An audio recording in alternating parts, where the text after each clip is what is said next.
動画をご覧いただきありがとうございます。ほとりアクアリウムのほとりです。前回ですね、こちらの左に見えるこのフィルターですね。フィルターの給水口。これ、寿のパワーボックス S605 を使ってるんですけども、これを設置しますよという風な動画をお届けしました。だいたいこれ撮ってる1週間前に、このパワーボックスを設置したんですけども、まだちょっとね、フィルターが新しくなったということで、この水槽内の白濁りですね。まだこの白濁りが、ちゃんと取れてないなという風な、ところです。で、このパワーボックス S の605は60センチ水槽用のフィルターになるんですけども、これ実は使ってる水槽がですね、45センチスリム水槽なんですね。横幅が45センチで、奥行きが20センチですか、20センチか25センチかちょっと忘れましたけど、そんな感じの水槽を使ってます。で、その前回のですね、動画の中でもお伝えした通り、60センチ水槽用のフィルター使ってるので、水流が強く、なりすぎますよということを伝えました。その水流が強くなりすぎると、金魚に負担をかけてしまって、金魚が流されてしまうことによって、ストレスを感じるということが金魚にあったりしますので、それを防がないといけないんですね。で、それを防ぐために水流を調整しようというふうなお話をしてました。前回の動画ではエアストーンを使って、水流の妨げとして水流を弱めようというふうな話をしてたんですけども、ちょっとまたカスタマイズして水流を弱めてます。はい、こんな感じですね。こんな感じで給水口に使うちょっと別商品のスポンジと、あともともとついてた寿の排水口についてるジョイントというか排水ですね。排水のフィルターを使ってます。こんな感じでかなりね、見ていただいて分かる通り、水流が弱まっているので、これで水槽内での金魚の負担にはならないという風な形です。はい、水流はそんな形でうまくいってるんですけども、白濁りですね、今日、せっかくなのでこの白濁りについてお伝えできればなというふうに思います。題してですね、水槽水の白濁りはなぜできるのかということをお伝えできればなというふうに思います。で、なぜできるのかの原因だけではなくてですね、解決策はないのかというところも、合わせてお伝えできればなというふうに思います。で、この水槽水の白濁りなんですけども、ズバリこの白くなってるものって何なのかと言いますと、これ、細菌ですね。菌が原因になってます。で、特にこの白濁りが発生するのって、初めてこの水槽の中に水を入れて金魚を入れた時とか、今回みたいに水槽は以前から使ってる金魚も入れてるんだけども、フィルターを全く新しいものに変えた時とか、フィルターをリセットって言いますよね。もう完全に綺麗に磨いて、スポンジとか、あと活性炭とかも全く新しいものを入れて、再度使うことをリセットって言ったりするんですけども、そのリセットをした時とかに発生しやすいです。白濁りは発生しやすいです。そもそもこの白濁りの原因となっているものですね。これが何なのかと言いますと、今お伝えした通り、細菌なんですけども、で、この細菌、もうちょっと具体的に言うと、その細菌って何なのっていう風な話ですね。でもちろん目に見えなくって、その細菌がもう爆発的に増えて、集まったものが水を白く見せてるんですけれども、その細菌ってどういうものなのか、何をしてるのかと言いますと、この白く見せてる細菌なんですけども、これ従属栄養細菌っていう風に言います。この従属栄養細菌って何なのかというと、金魚の糞とか餌の食べ残しをこれを分解してくれる菌なんですね。この水槽の中でもいくつか糞のカスとか、食べカスはちょっと今残ってないんですけども、糞のカスがこんな感じで浮いてたりするんですけども、これを分解してアンモニアに変えてくれる菌のことを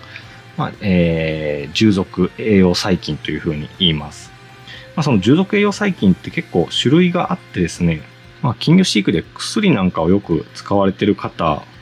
は知ってるのかなと思うんですけども、エロモナス属っていうのがあったりしますね。これも実は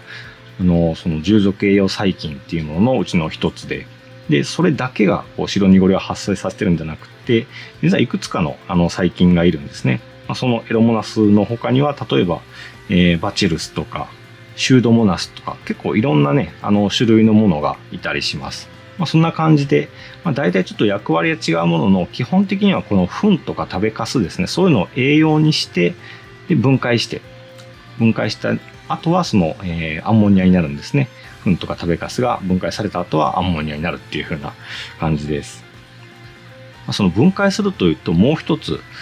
アンモニアを亜硝酸とか、亜硝酸を硝酸に変えてくれる菌とか、バクテリアですね。バクテリアもいたりするんですけども、それと従属栄養細菌っていうのはまた別のものなんですね。で、今出てきたですね、そのアンモニアを亜硝酸にしたり、亜硝酸を硝酸に変えたりっていう風なものは、これ消化バクテリアっていうんですけども、この消化バクテリアは餌とか糞を分解するんではなくって、従属栄養細菌が餌を分解した後に発生するアンモニアですね。アンモニアを分解してくれる。分解した後は亜硝酸になりますし、これは有毒なんですね。アンモニアと同様で有毒で、アンモニアをさらに、硝酸に変えてくれるんですね。硝酸はほとんど無害なんですけど、溜まりすぎると良くないっていうふうに言われてます。で、ここに出てきてるというか、この白濁りの原因となってる、従属栄養細菌なんですけども、これって水槽に水入れて、生体も入れた直後からめちゃくちゃ繁殖しだすんですよね。大体もう入れて次の日急に白濁りしだしたとか、1日目、2日目、3日目、もうずっと白濁りしてる。日を追うごとに白さが増していくっていうことがあったりするんですけども、その間ずっとその従属栄養細菌っていうのはどんどん増え続けてるっていう風な感じです。だから白濁りの度合いがひどくなっていくんですね。で、一方で、アンモニアを亜硝酸に変えてくれたり、亜硝酸を硝酸に変えてくれる消化バクテリアですね。で、こっちってその従属栄養細菌よりも増えるスピードが遅いんですよね。で、大体なんですけど、これ、スピードは本当にね、その水槽の環境によったり、生体の数によったりなんですけども、大体増え始めるのが5日目、水槽を立ち上げて、水槽の中に水を入れ始めて、5日目以降にだんだんと増えてくるかなっていう風なところです。で、これ、その5日目以降に増えてくるって言っても、じゃあ5日目とか6日目から急にこの白濁りがなくなってくるかというと、そうではなくてですね、本当に徐々にその消化バクテリアの数が増えていくので、長い目で見て水槽を立ち上げる、水槽の中に水を入れて、そこから金魚とか生態飼い始めること、水槽を立ち上げるっていうんですけども、その水槽を立ち上げて大体2週間ぐらい経たないと、その消化バクテリアは定着しないっていうふうに言われてます。それはほとり個人の今までの飼育の中でも2週間はかかるだろうなっていうふうな肌感です。2週間、3週間とか見といてもいいんじゃないですかね。結構長めです。はい。長い時間かけないと、その消化バクテリアは定着しないっていう風な感じですね。で、ちょっと消化バクテリアとかその従属栄養細菌とかいろんなところに話が飛んだんですけども、この白濁りの原因となっているのは従属栄養細菌っていうものですよ。その従属栄養細菌は食べかすとか餌を分解してアンモニアに変えるものなんですよっていうことです。ここまでがこの白濁りの原因ですね。じゃあこれ白濁りができるのはいいんだけれども、それにどう対処すべきか、ほっといていいのか、ね、何か添加剤とか入れないといけないのかとか、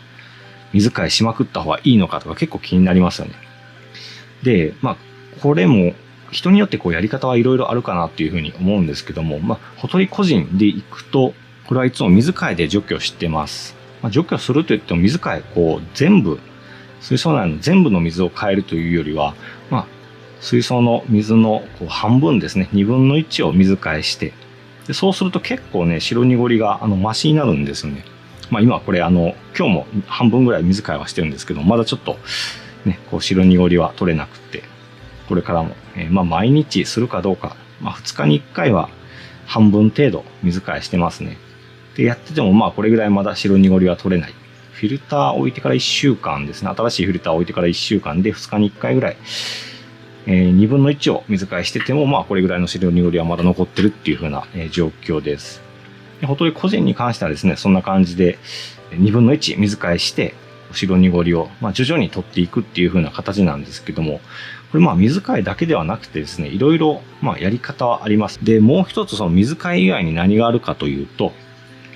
添加剤を使う方も中にはおられます。その添加剤で取れるわけではなくって、添加剤をこう入れることによって消化バクテリアの定着が早くなるんですよね。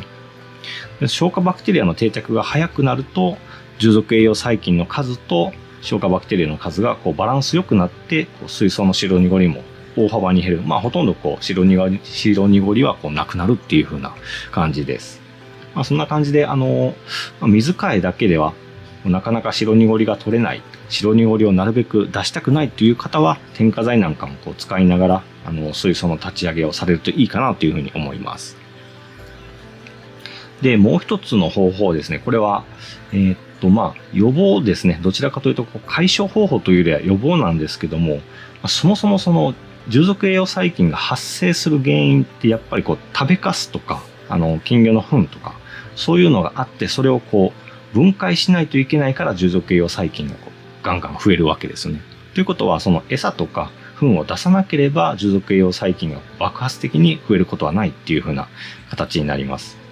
ただしですね、その餌とか食べ残しがなくっても、金魚のこう生態とか、金魚だけではなくって生態がいるだけでもこう従属栄養細菌って繁殖したりするので、必ずしもね、こう餌をあげてないからとか金魚の糞がないから増えないっていうわけではないんですけども、やっぱりこう餌がない状態、水槽内に餌がない状態、金魚の糞もない状態だと、この白濁りは発生しにくくなるっていうことが言えますので、どうしてもね、水槽立ち上げ直後からなるべく早くですね、こう透明な綺麗な水で生態を飼いたいっていう方は、最初のうちは、ほとんど餌をあげずにですね、なるべくその糞を出さないようにして、水槽を水を完成させるっていう風なやり方もありだと思います。はい。なのでですね、こう白濁りの対策としては、対策、予防という意味の対策になるんですけども、一つは添加剤を使うことですね。で、もう一つは餌を与えすぎないこと、本当にもう少量にする。そうすることで白濁りが抑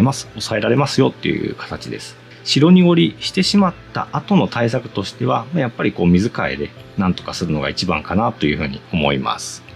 で水替えもその毎日するんではなくって、水槽の2分の1ですね、半分程度を2日に1回水替えするだけでも十分ね、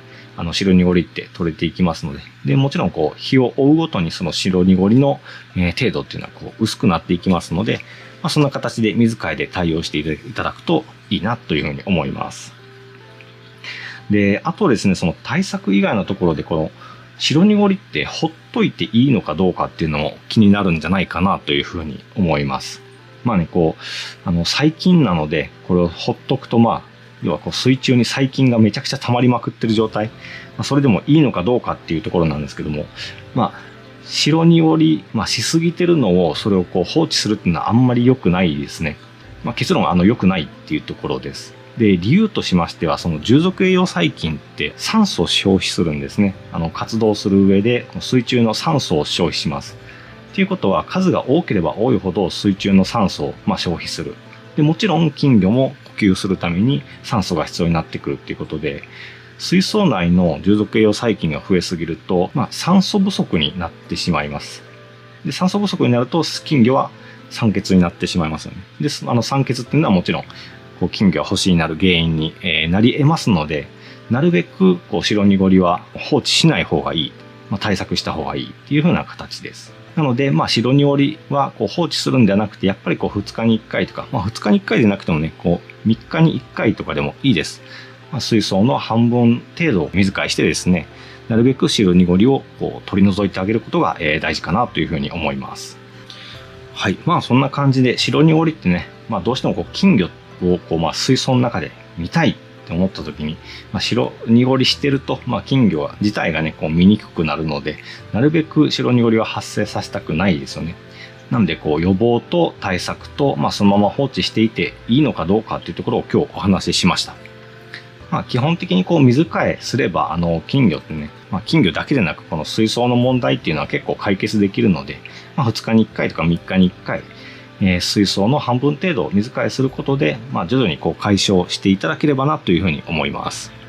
あとはですね、白濁りしてて、これだけはやらないように気をつけたいっていうのが、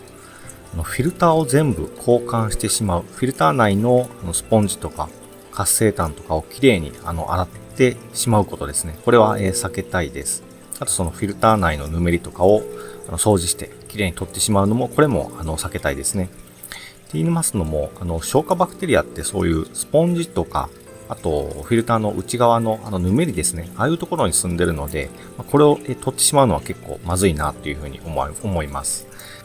なのでフィルターの中だけではなくてですね、水槽内のそのぬめりに関しても全部取ってしまうのはもったいないなというふうに思います。消化バクテリアの住処になっているぬめりを全部取ってしまうのは、それはね、せっかく定着したものが除去されてしまうということになるので、それもね、一部全面だけのぬめりを除去するという形をとってもらえればいいなというふうに思います。はい、ちなみにもう一つ横にね、水槽を置いてまして、この横の方の水槽と、この左の方の水槽の水の色の違いを見ていただいて分かる通り、やっぱりこっちは結構澄んでて綺麗ですよね。こちらも水ができている状態で、左はまだできてなくて白濁りしている状態です。ちょっとカメラ通してだと分かりにくいかもですが、これぐらい違いがありますよっていうことをお伝えできればと思います。はい、こちらはこんな感じですね。こっちの水槽は白濁りすることないんですけども、ちょっと別動画出しますけど、こんな感じで流木使ってるので、黄色の濁りがひどいんですね。黄みがかなり発生します。この黄みは白濁りとはちょっと原因が全く別なので、今日は取り上げないんですけども、こんな感じでね、流木使ってると黄みが出てしまうので、これに関してもね、水替えで対応するか、今ほとりですね、この岩山の裏に実はブラックホールありますよね。汚れを吸着する活性炭のブラックホールあるんですけども、それを入れて対策などしてますが、まだまだ全然ね、水替えしても、すぐに黄みが出てきてしまって、なかなか対応できないです。追いつかないですね。はい、それではですね、今回こちらの ADA 水槽を見ていただきながら、以上にしたいと思います。今回の白濁りの動画ですね、面白かったよとか役に立ったよと思う方は高評価、チャンネル登録よろしくお願いします。今後も金魚、アクアリウムに関する楽しい役立つ情報をお届けしていきたいと思います。それではまた次回の動画でお会いしましょう。では、また。